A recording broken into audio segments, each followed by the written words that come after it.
Hi, everyone. Welcome to the Boundaries and Belonging podcast, an arts-based approach. I'm your host, Magdalena Karlik. You need all the voices. To recognize someone's truth doesn't mean you have to invalidate somebody else's. No one knows everything, including the instructor. As educators, how do we support the experience of belonging in our classrooms? When you allow yourself to be as human as possible, that's when you can really connect. You are welcome to challenge where the edges are. When I'm in the classroom, I'm going to be who I am. My responsibility is to push the boundaries of what we know and what we do. This is the Boundaries and Belonging podcast, where I interview educators from around the United States who are teaching the next generation of arts-based therapists.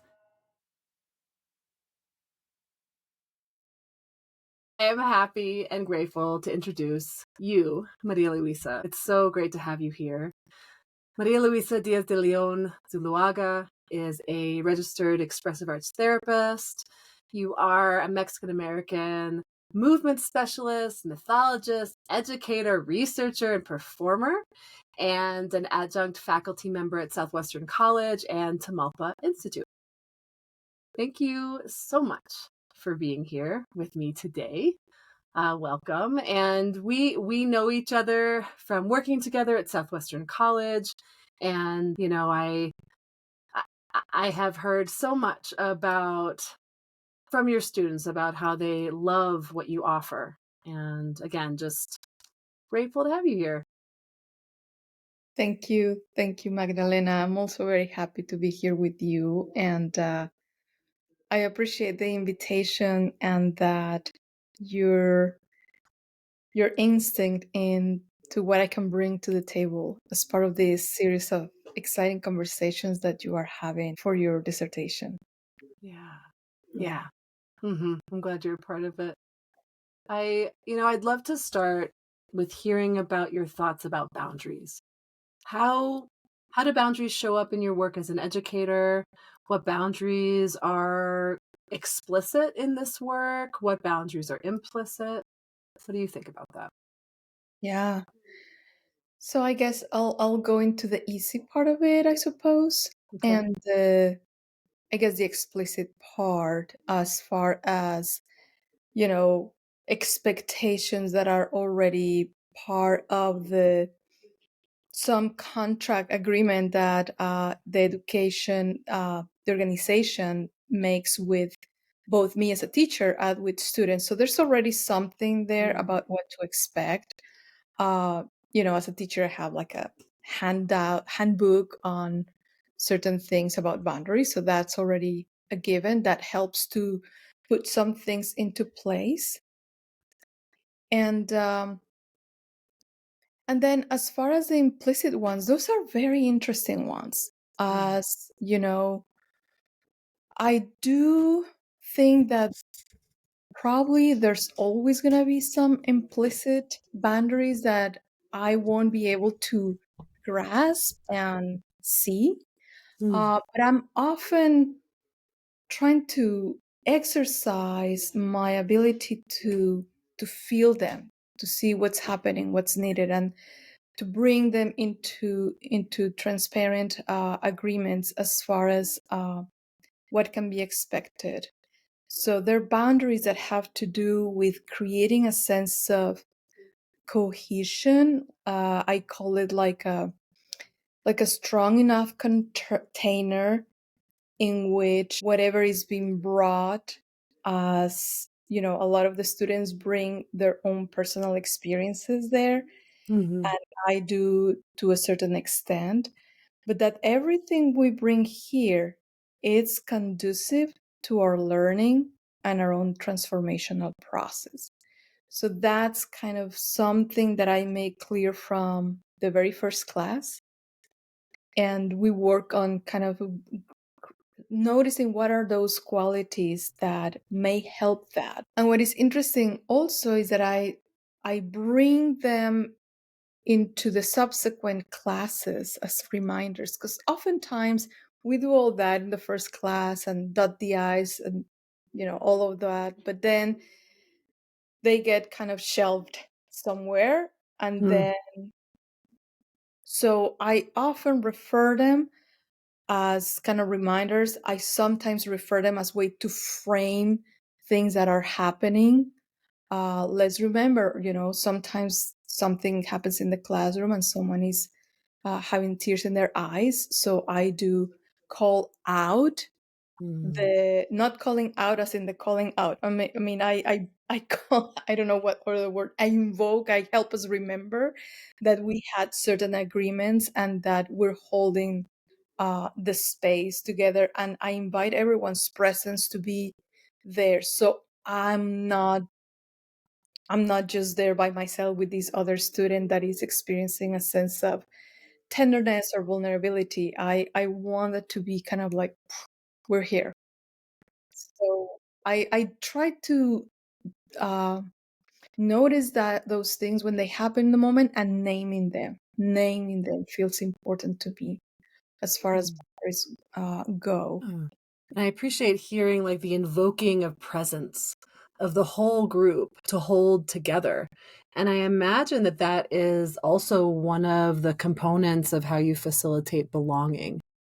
And I'm wondering if you could speak to that further. Like what does belonging look like in your classrooms? How do you facilitate that? Yeah, that's super important. Sometimes I get caught up in these definitions and what do we understand for belonging. So I'm just gonna run quickly that I don't necessarily see belonging as, you need to fit in. You need to do this, and that, so you get membership and you fit in to this container. For me, belonging is kind of really a given. And again, I put it from the beginning this is how I hold it, and to the best of my abilities, the way I embody it. And from the beginning of class, every quarter, every time we come as a different group together, I speak about us forming this container, the importance of listening all the way to whatever anybody may be bringing to the table, to listen with the mind, with the heart, with your guts. Again, the presence part, kind of basic, but so much a big part of all this experience in the learning process. And these, I name very clearly the inviting, the leaning into the different perspectives that could be brought in any given topic in any given day, to honor that also we each are humans and that there's some days in which someone will not feel that great emotionally or physically. And whenever that happens, that everyone has a choice to show up or not. And yet the way to show up, it's like the best you can do in the moment, right? And I often invite the students to communicate that to me prior to class, so I hold that. But more and more, like especially the last, 6 months, I also say, maybe the whole group can hold that too. So if you can put it on the chat, that you got a migraine today, or that you lost your pet a week ago. So not as a justification of any kind. It's more of like, let me voice this and let's all be aware of it. Let's hold that. And so I feel that helps this sense of belonging, as in everybody's voice matters. Yeah. And the way each person is showing up matters. And I put the example just now about, sometimes someone will come with tears in their eyes because something in the material is touching them in a particular way. And then some other times it's more of someone who is really pushing against the material or pushing against the something, or, and then tension begins to build out. Then all I do is to, I feel the tension because it's something it's felt in my body. I can pick it up and read facial expressions. And then that's my cue. I'm like, okay. And there's place for this as well. Let's welcome the tension, has something to teach us. And so I name it. Again, the naming as much as I can to make things transparent, is how I facilitate belonging. Sometimes discussions begin to feel a little bit homogeneous, like everybody's gravitating towards the same kind of perspective about a particular topic or reading we're having. And then I notice that some are not bringing their voices. And I often wonder, is it because, yeah, shyness can be a factor, but sometimes it could be because someone is not sure, because what the perspective is going to be very different. So to the best of my abilities, I try to kind of glance at the room and just bring it again.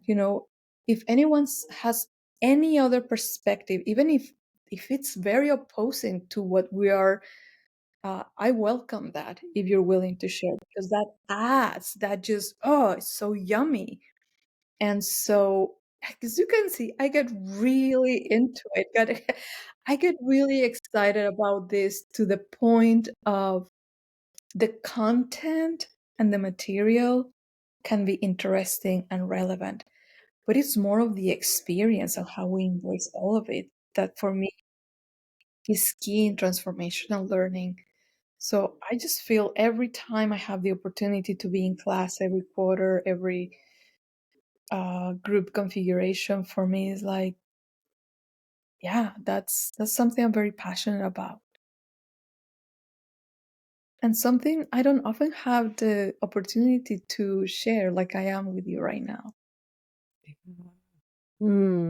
I love hearing what feels also like, spontaneous magic that you are flowing with in the moment as you are facilitating and listening and collaborating. And I know that you have deep respect for the soma, for somatic work, and deepening into attending to the body. And it's clear that you use your body as a facilitator. And I wonder if maybe you just talk a little bit about that. What has been your training, and how do you use your body? What are the ways in which you listen? Thank you. I think I've used my body all my life. I've used my body to express, to think, to be with. When I was younger, I wasn't very vocal about anything. I was quite shy, if you want to put it that way. And now I'm much more comfortable with, the fact that you and I are here and this is being recorded and I'm speaking without a script and all of that. That shows I've come a very long way. When I was back in Mexico, where I studied my degree in psychology, I also began training in contemporary dance or modern dance. And to the point where I was like, I think I like dance more than psychology. But because dance became the psychology, and I was noticing how my body continued to amaze me, that the discipline of the training in dance, learning certain vocabulary of dance in a particular technique that I was training in, was actually like learning a whole new alphabet, but in the body. And so I was just amazed of how much my body could express and hold, and how much I could learn to express more with my body. And then I, just fast forwarding to me doing the training on movement-based expressive arts therapy with Anna Halprin and Daria Halprin at the Tamalpa Institute, in which that was really much a decision that came out of a hunch. Like, I think this is what I want, to work with the body. I wanted to do something like dance therapy, movement therapy. But then when I found this, it was more like the body is the point of departure into an exploration that can go into different art modalities. And then the body also becomes the part to return to as a completing the gestalt of the embodiment. And so there at Tamalpa, I think I I want to honor how potent my training had been there, because there I learned, and Halpern would say, about that as dancers, but also I think as humans, our body is our instrument. So the tuning of the awareness to deeply listen to our instrument and learning to sit with and spend time being curious about that really opened a whole understanding of the body. I've never left. I never left it. So I do feel like the way I bring Soma, is now really part of who I am. And the other piece that had helped me with this, and also in building my confidence, has been about making mistake after mistake after mistake after mistake, like the failing experience, and the somatic learning about falling, and the beauty of being able to get up again. Like that's something our body does. That's basically walking. The mechanics of walking is losing our balance, but catching ourselves every single step, as opposed to losing our balance, which happens, and fall with our face flat on the floor. And so I can sense the somatic element as a kind of a physiological phenomenon, but also is a metaphor. And that's something I learned through my training at the Tamalpa Institute. So one other thing that had helped me again is the recovery after falling, after the failures, and the performance part. I had a wonderful teacher that I've trained in improvisational like physical theater, improvisational performance on a weekly basis for probably 7 years in a row. And I really feel that training of being in front, remember that I was shy, right? So improvising, not having a script, and then having some audience, it was really a training of connecting my voice, my thoughts with my body, being in the present, saying yes to whatever it was. Because when you're improvising, you're in the stage by yourself. Okay, you're in charge, but you share the space with others, and you're improvising. You gotta say yes to whatever is going on, even though you have an idea where the thing will go. Somebody just comes and takes it into a whole other place. I gotta go there. I gotta say yes. So this idea of yes, this idea of belonging, that everything everybody says is welcome, I think it comes from my performance training and saying yes. That makes so much sense. Allowing and following is what I'm hearing. And being present once again, right, with yourself and with the group. I'd love to hear more about what you love about teaching and how you got into it. What do you teach, and what was the journey towards this? It all goes back to feeling that I had something to offer that is valuable, because what I have to offer can help others to tap into their own worth, to tap into who they are. And I think that the idea of liberation comes, and it's a word that is being broadcast in many different ways lately.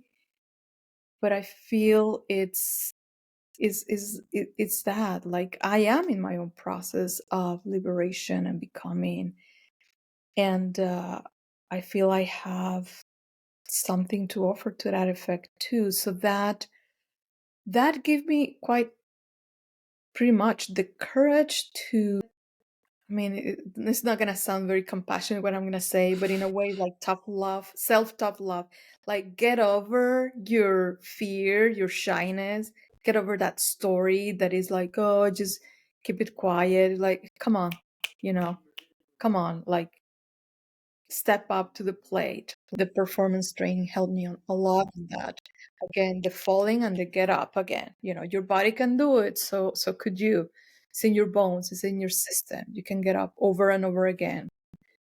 And so So then I started to teach workshops, and a lot of the workshops that I started teaching were inspired in this idea of the body part mythology, like your body tell the story through movement to art, creative writing through expressive arts.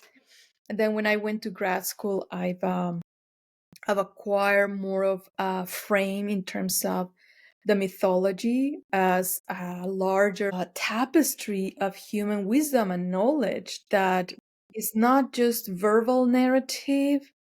It maybe look like it's only verbal narrative, but it comes through the lived experience of the body, and also the mythology that live in weaving or in basket making, in ceramics. So for me, mythology is kind of a broad definition, as well as stories. I love stories, always loved stories. So that took me into the path of connecting story with Soma from that perspective, and how different stories, different myths are holding aspects of our humanity. And so when we feel there's something terrible, tragic that is happening to us, I'm going to speak for myself, to me, I can find a resonance with an aspect of a particular myth or different mythologies in different parts of the world, and find a sense of belonging to this thing that is being a human being. So I feel then I can rest on that. I can feel the humanity in me that is like, yeah, I'm welcome. You're a human being. And you're not the only one that has gone through these loss, through this heartache, through this grief. And yes, you are living it in a very unique way because of your own life experience.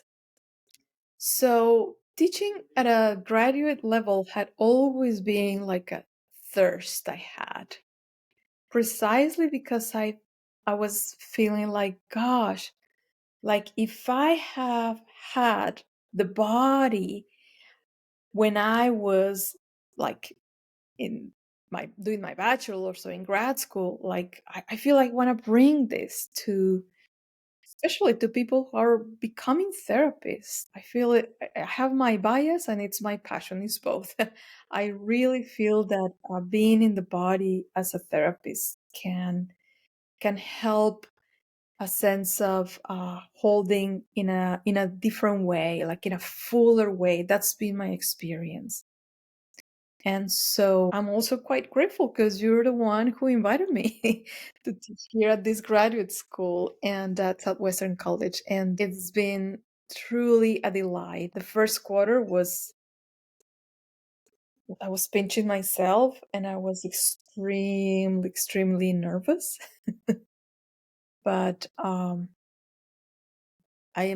easing my way into it. And yeah, so that's kind of how I came into teaching.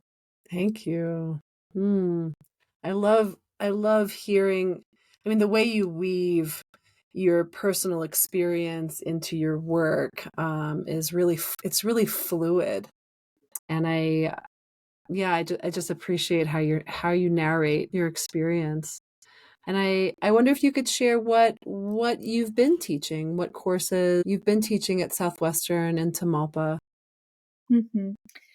So at Tamalpa, I've been teaching, and they have training made of level 1, level 2, and level 3. Level 1, it's more of a personal embodiment of the methodology, like it's its own kind of initiation, if you will, where basically the entire process leads to a self-portrait process. And it culminates with a ritual enactment or performance of their life narrative.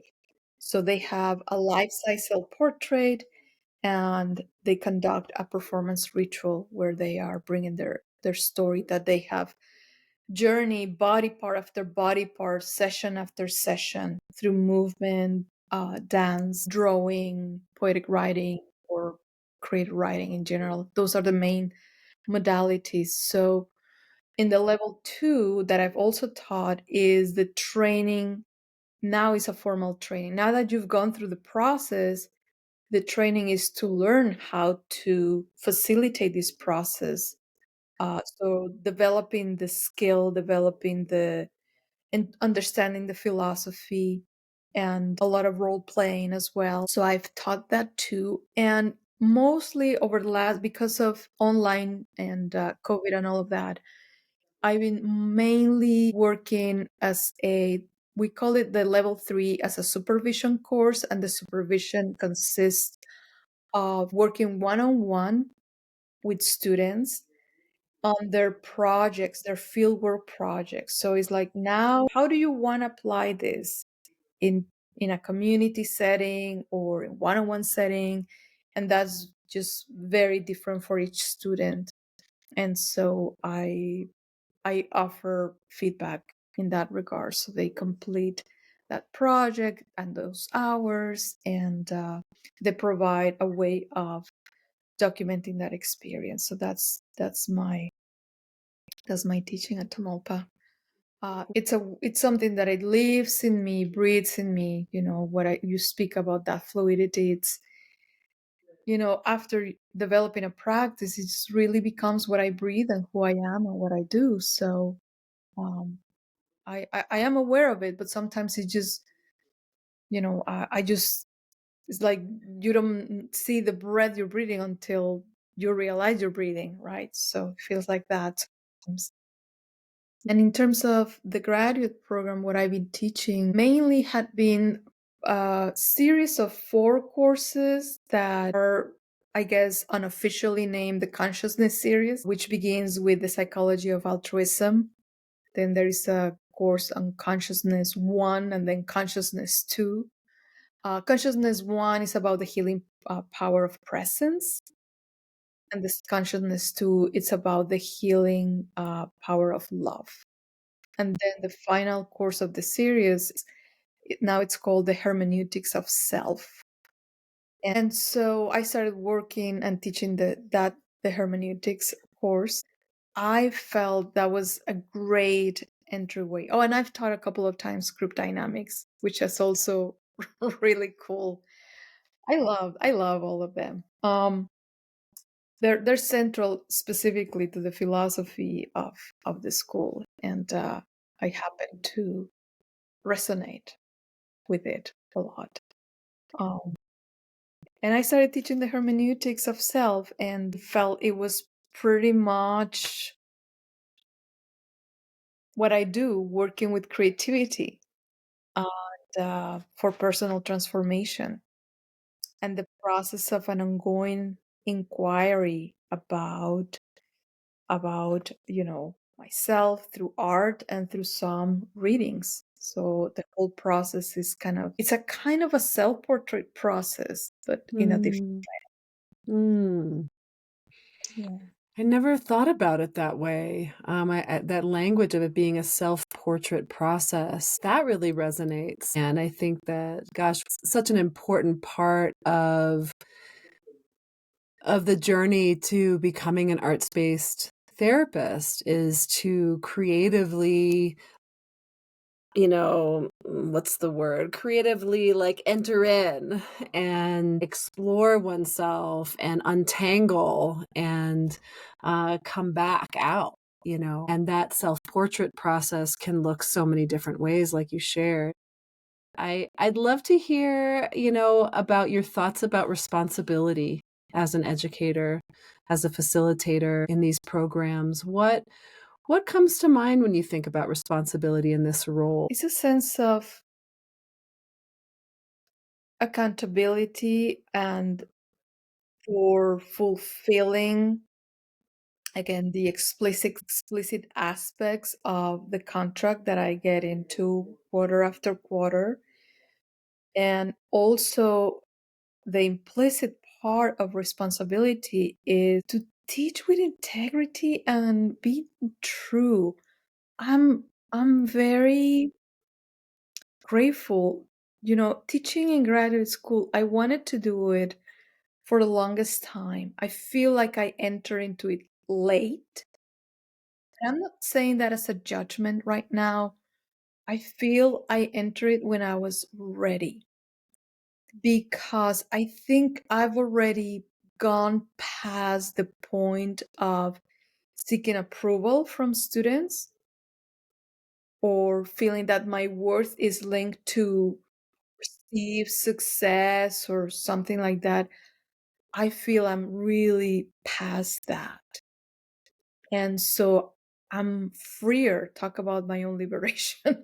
I'm freer to just show up and be, and I'm deeply committed each class to show up with all what I can, all who I am. And I keep track. My part of my responsibility is also keep track of myself throughout the class, before the class, making sure I prepare everything, that I thought of all different possible scenarios as we, do I have didactic material that speaks to people who process more visually as well as auditorially.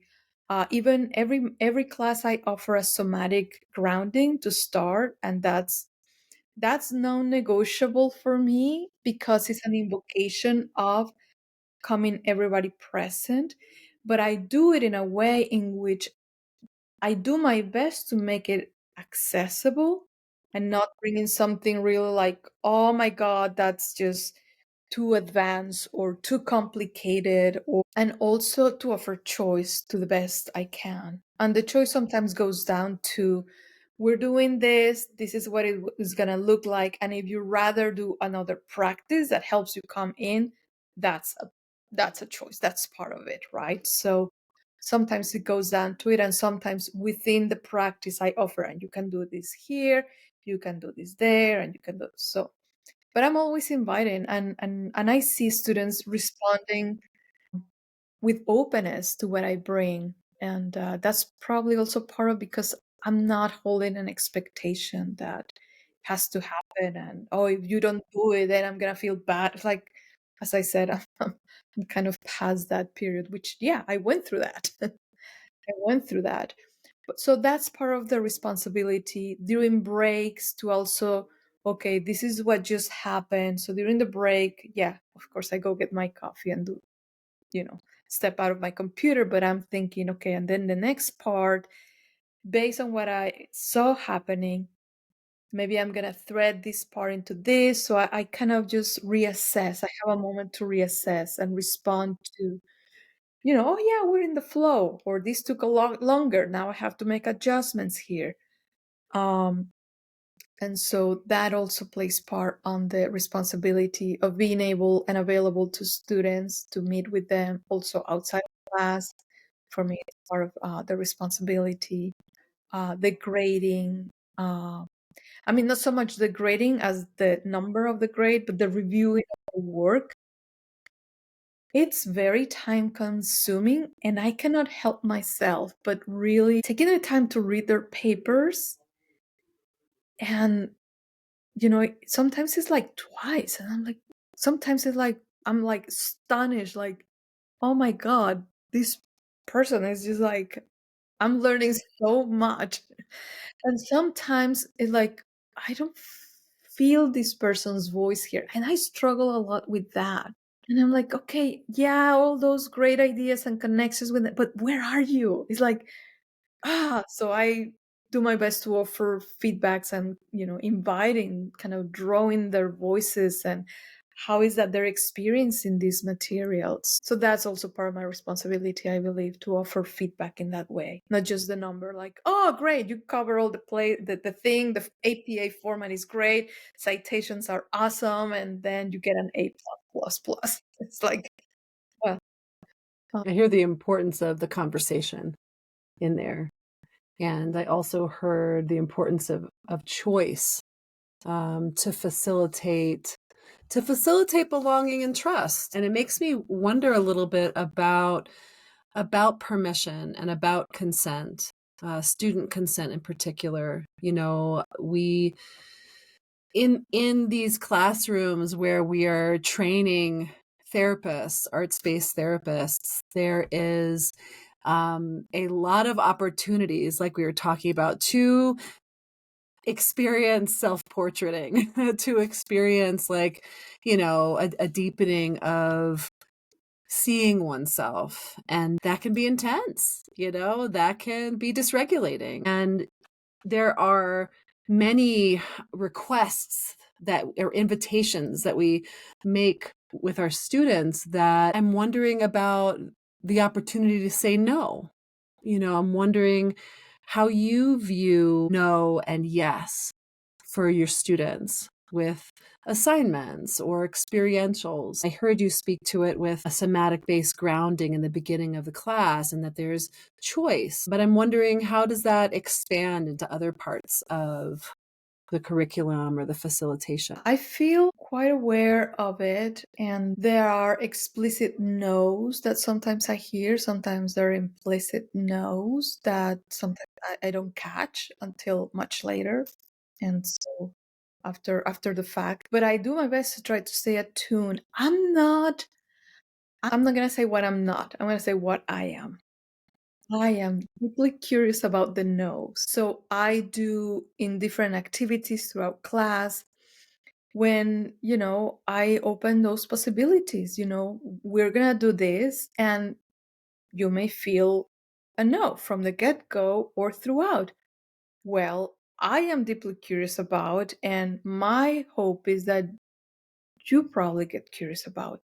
And if your no is something that feels that you and I need to have a conversation afterwards, then please, yes, of course.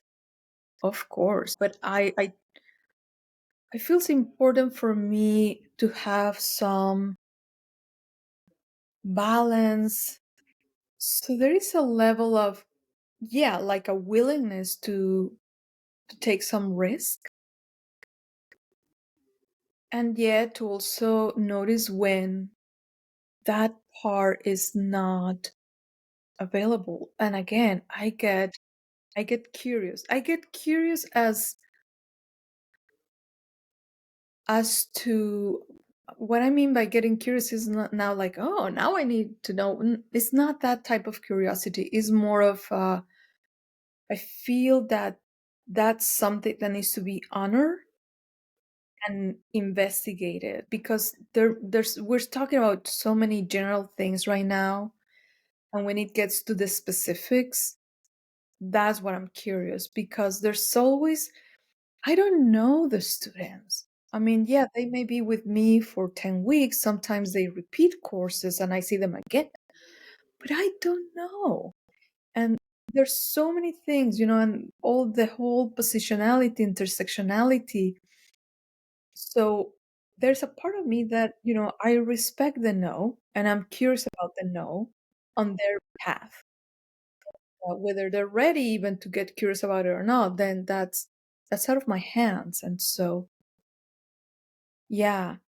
And as therapists, we also have reluctance to look at certain parts of ourselves too. So it's gonna be a lifelong kind of journey of discovering where are my no's, when I don't want to go into a place or feel walled off. And it can feel very clearly in the systems. My curiosity around consent and no is related to how sometimes students' no's can be weaponized, can be assessed in a way that they aren't participating or aren't showing up in a way that is conducive for learning or becoming a therapist.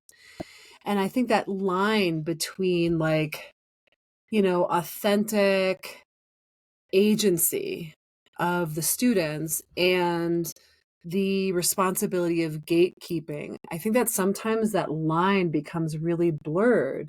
And it may be because what you just said, maybe there's some blurriness within the facilitator around no, and what a no from a student means. But I guess I'm curious, how do you assess that?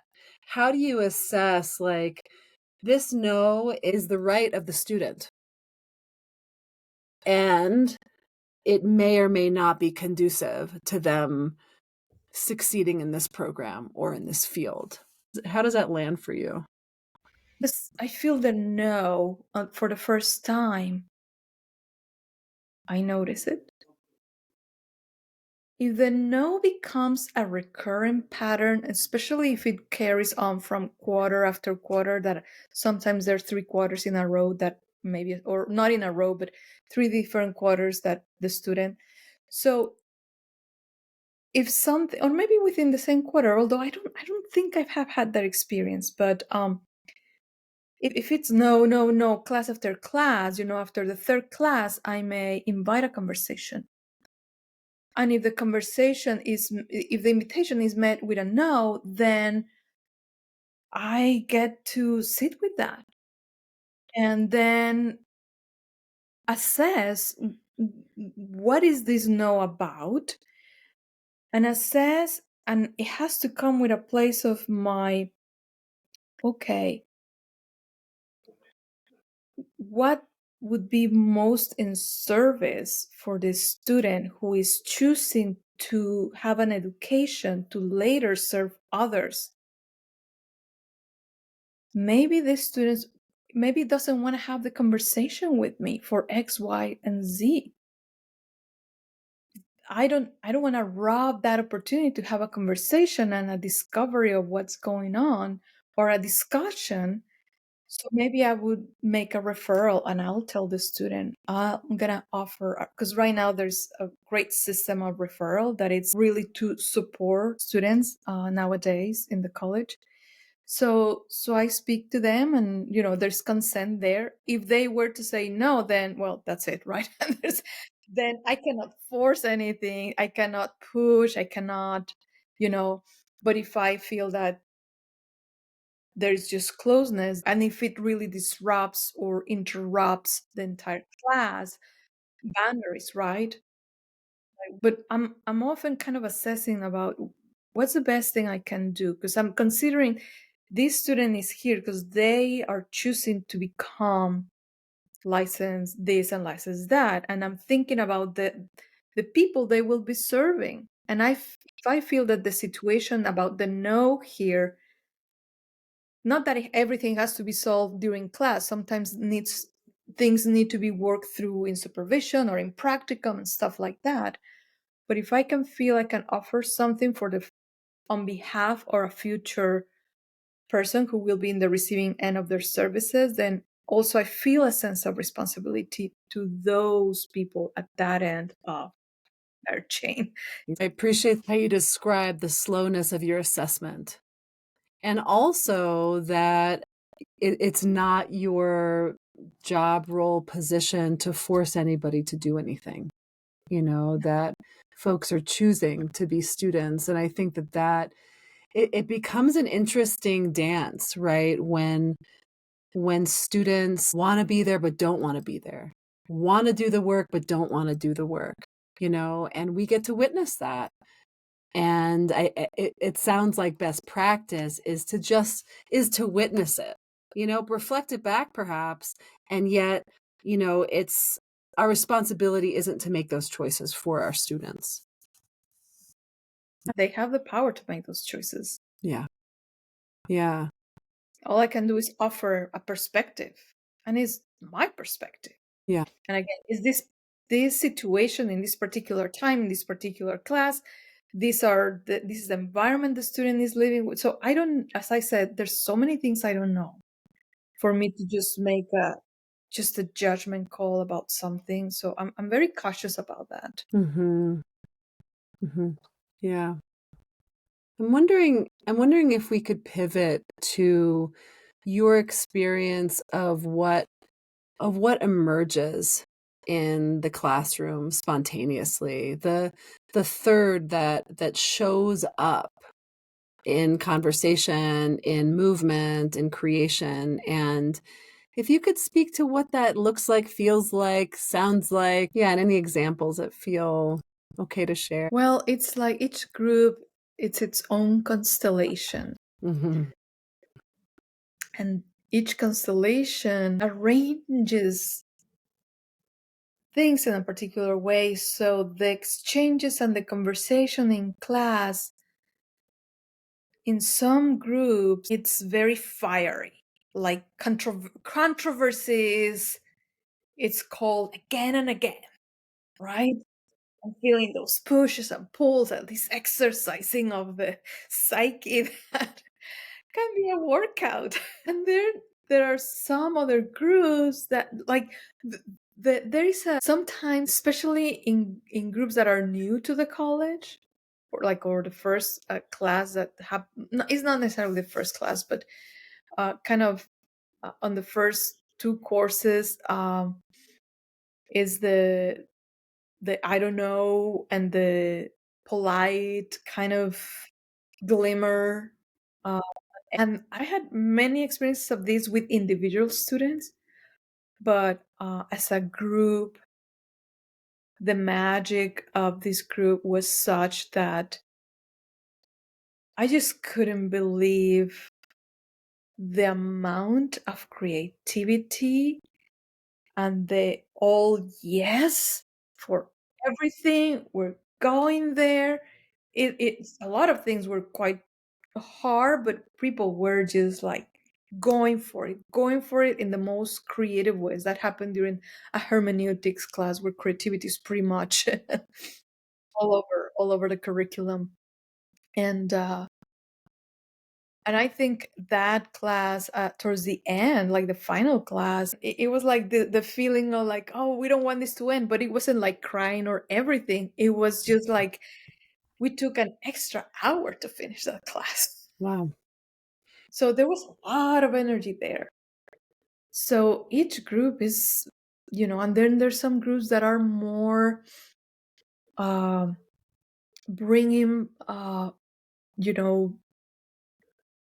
alive neurodiversity implicitly, and I feel it, and then I feel how the different members of the group feel challenged in different ways, including myself.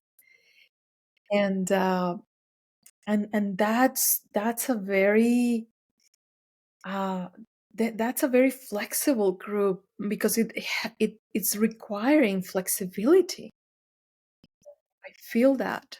And then some that are just so like, they flow, they get fuller and fuller, like some kind of pregnancies happening. And oh my God. Yeah, each group has its own flavor. Yes. As you're talking about it, I can imagine it and I can feel it. And just there's so much movement in it, right? And diversity in what that movement can feel like and look like, depending on the constellation of the group. Yeah. Yeah. And I remember one other group more in the realm of kind of skepticism, sometimes a bit cynical. And that was like very disorienting for me. I'm like, it's something that it's a vibration or a tone that is hard for me to. It's like, what? What happened? When I hear skepticism, I hear, a challenge to trust, right? And what an interesting movement to facilitate. We want folks to feel like they belong, and we also want folks to challenge the curriculum and to bring in opposing perspectives, right? So much to really move with and to flow with. We're coming to the end of our hour, and I'm wondering if we could talk a little bit about heartache and heartbreak. We've had conversations before, just the two of us, and in some of your classrooms, about the catalyst that is heartache or the catalyst that is heartbreak. And I'm curious how it shows up in your classrooms and in the movement of this education facilitation that you do. I think it's meant to happen. Not saying that every single student at the same time in the same course would experience it, but there are those cracks, right, of the heartbreaking open to something. And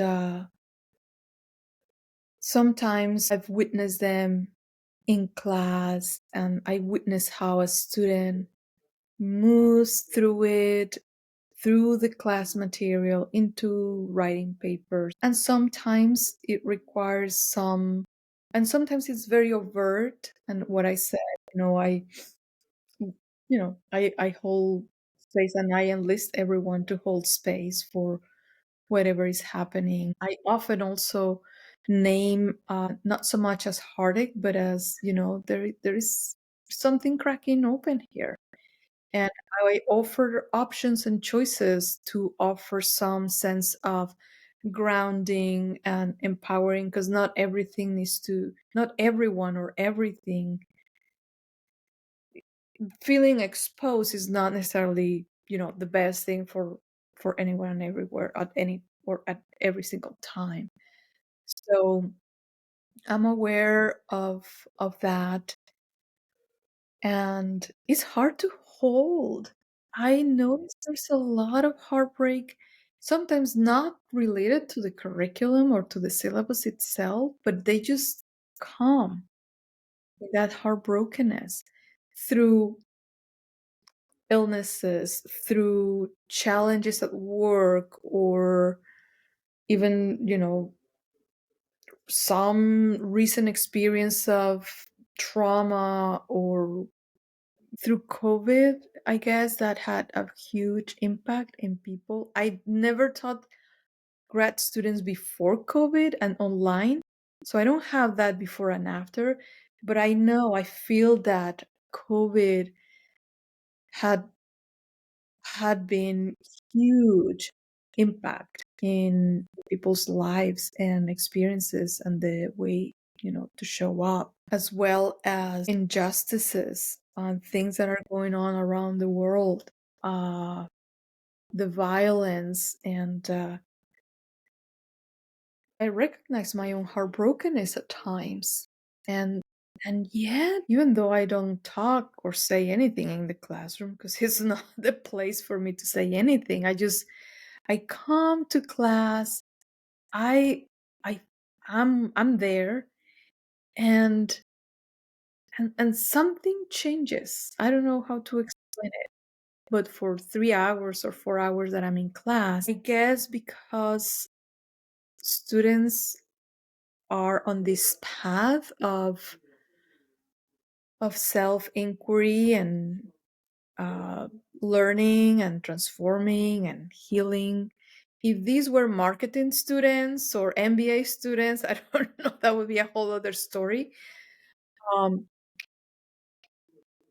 but maybe just the fact of coming and being with other human beings that care about the preciousness of being human, and that's quite helpful for me. Yeah. Part of the digestion process of the facilitator. Yeah. Yeah, and I've also, from students, when several of them, not some, several of them write about their own heartaches in their papers, and tied to the material they're reading, and I'm just like, sometimes I'm just weeping by reading a paper, and also feel, their trust of sharing those things, because I'm like, wow, like what a thing to open yourself up to me, and to share these deep parts of you. It's such an honor. It is such an honor. So yeah, there's certainly a lot of heartache, a lot of pain, much more than I ever thought I would encounter. And I guess that kind of helps to bring the archetype of the wounded healer into the conversation, because it's kind of quite alive in us who are in these healing professions or helping professions.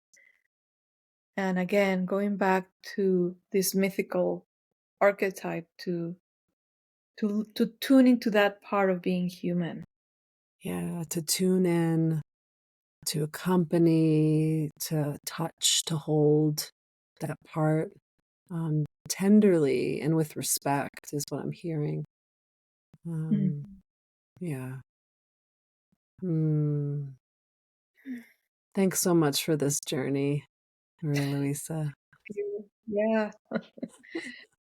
Feels so good to share this, give it voice. Because it's usually just me and myself just reflecting on all these things. So thank you. Great opportunity. Absolutely. Here's to more conversations and dances with it all. Thank you for listening to the Boundaries and Belonging podcast, an arts-based approach. Please tune in, subscribe, follow. We're on Instagram at Boundaries Belonging Podcast. I want to thank today's guest for their wisdom, laughter, and movement, and also a big thanks to my brother Gabriel Karlik, who's in charge of the music. See you soon, and keep creating.